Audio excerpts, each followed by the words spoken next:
Literal na step by the step ang pagsakses ni Alex Ayala para matalo ang world number 14 sa tennis na si Clara Tauson sa first round ng US Open 2025.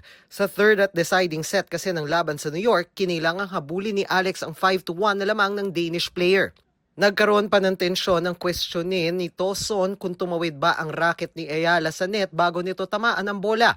Pero kay Alex pa rin ibinigay ang puntos para dyan. Umabot hanggang tiebreaker ang third set na naipanalo ni Alex sa score na 13-11.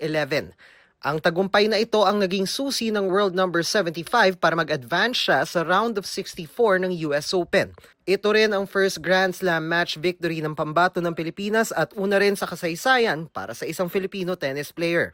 Binati naman ni Pangulong Bongbong Marcos si Alex at sinabing simula pa lang ito ng laban ng Pinoy athlete. Para sa GMA Integrated News, Dano Tingkung, Nakatutok, 24 Oras.